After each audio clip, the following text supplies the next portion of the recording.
Αληθώς.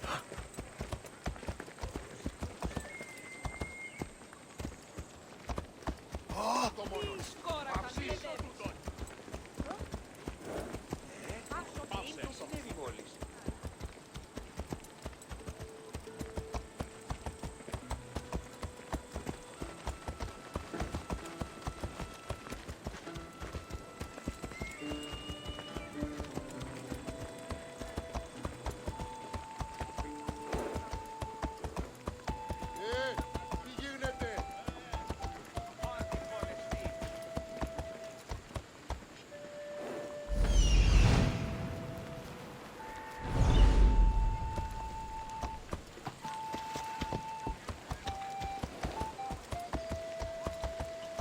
Πού δύναμε πιστεύει τούτο.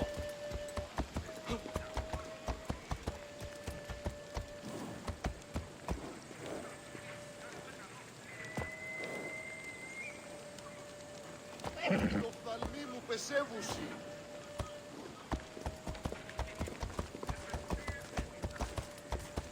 Άφσον του. Τι το τούτον.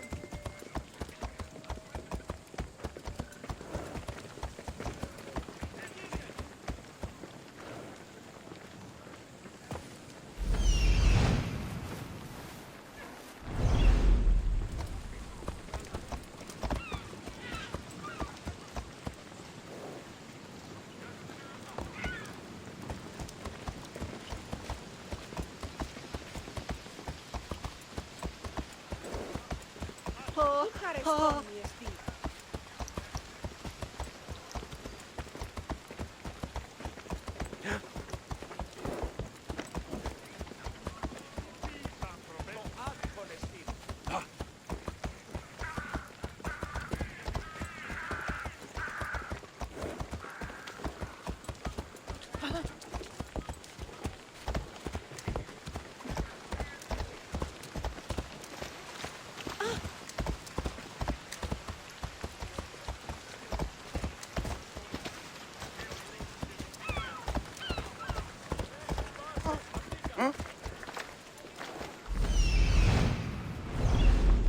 Τι τούτο είναι?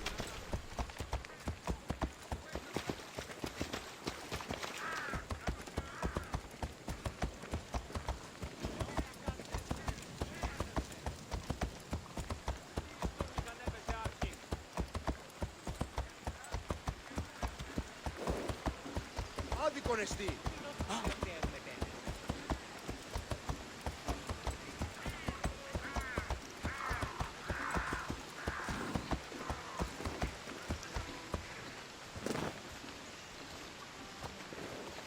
Αδύνατον εστί.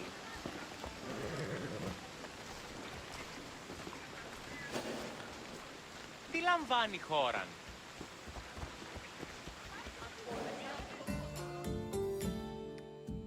Greetings, Wanderer. It is my pleasure to introduce you to a unique tour.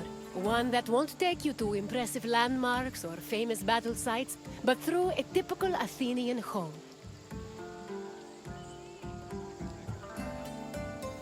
If Olympus is Zeus's sanctuary, then my house is my own. It is a place where I can shelter myself from the noise and stress of city life.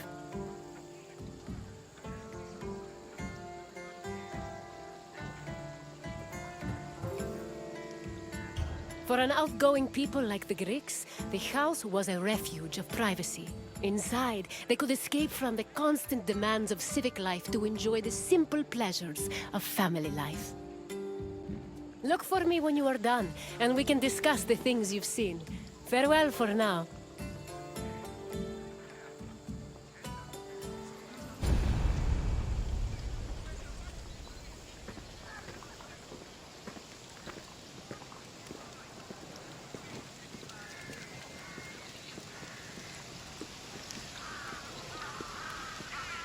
The house, or oikos, was a residence for Greek families and their slaves. Contrary to modern houses, which look outward, the Greek household was built to look inward on a courtyard. The courtyard was the house's central fixture. It was the building's main source of daylight and also the location of religious altars dedicated to worship. The building itself was made up of familiar accommodations, including bedrooms, storage rooms, a kitchen, and a living room. Women were generally in charge of tending to the home, which in Greece was called oikonomia, a term that inspired the modern word economy.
A pasta was a corridor that connected a house's courtyard to its residential section. Archaeological evidence from the city of Olynthos reveals that pastas were added to Greek home design in the 5th century BCE.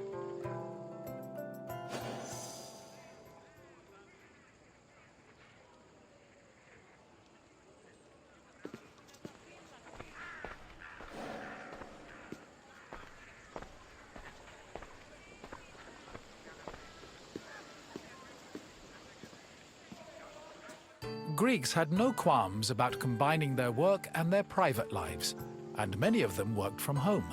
Artisans like blacksmiths, sculptors, and potters often had workshops in their houses. Some even operated small stores to sell their work. Similarly, doctors were known to treat patients in special offices located in their homes. Women also worked in the house and were responsible for making textiles, as well as producing clothes and supervising weaving, which was carried out by slaves. If the household was wealthy enough, they could even produce a surplus of textiles to sell in times of financial difficulty.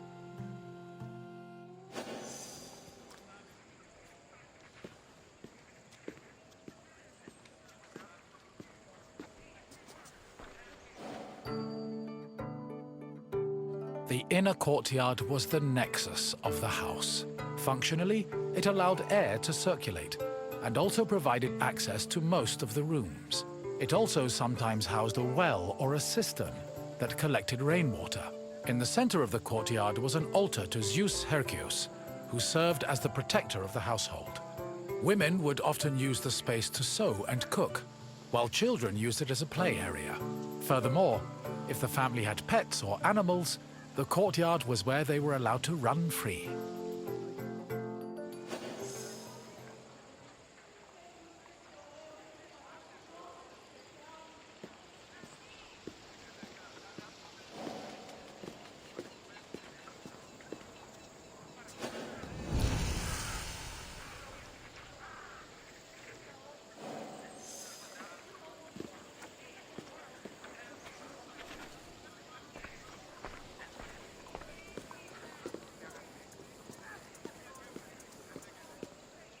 The bathroom was located in the back of the house. Much like today, it was used for cleaning and washing, although the Greeks used chamber pots instead of toilets.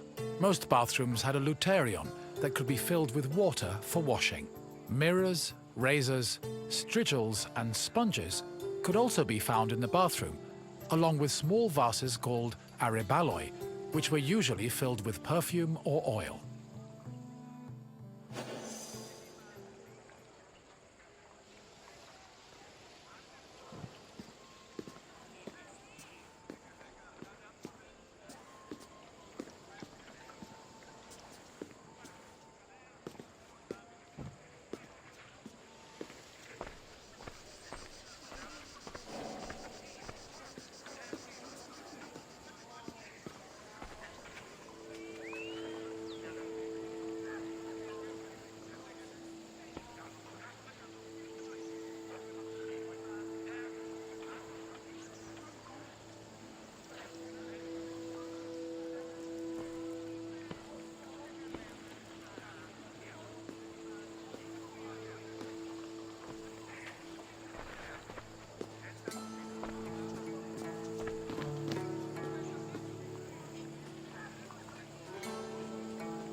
Greek homes had kitchens where the family's meals were prepared.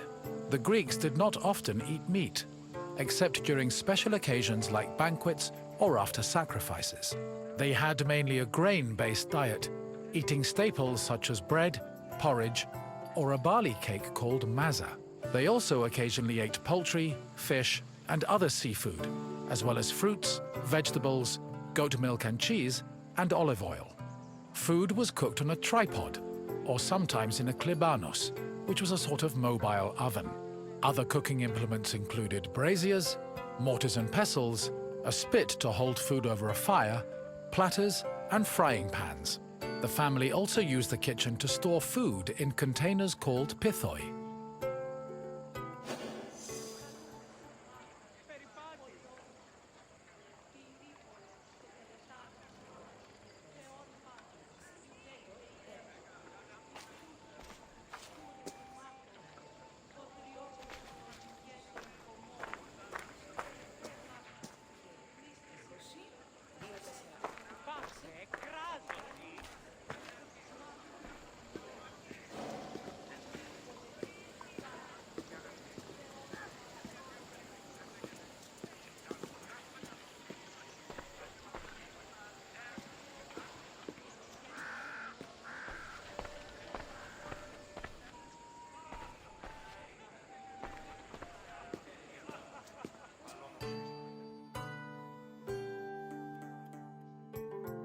Symposia were major social institutions in Greece.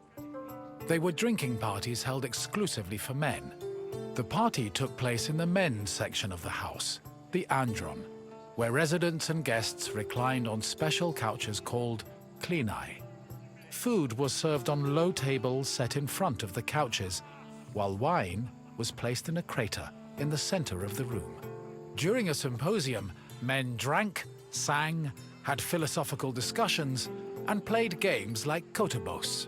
Musicians, dancers, and even courtesans were often welcomed to attend as well.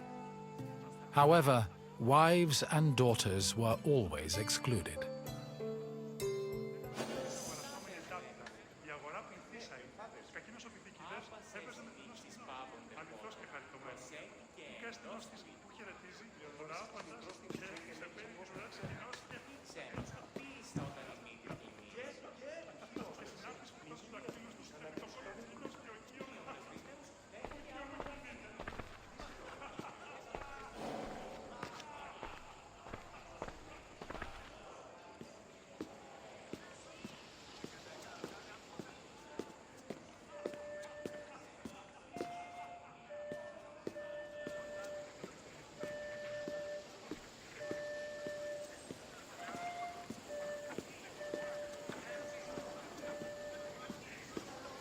The Pyrgos, or upper stories, was the women's quarter of the house, where they could pursue their activities and observe the city without being seen themselves.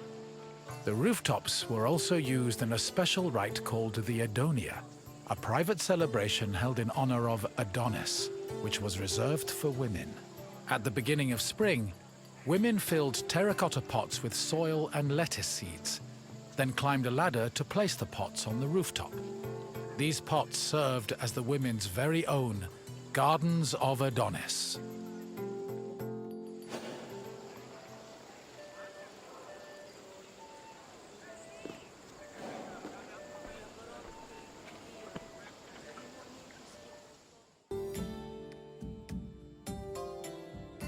I hope you now have a better understanding of the routines and home life of the Greek people. What would you like to do next? Farewell, wanderer, and thank you for visiting my city.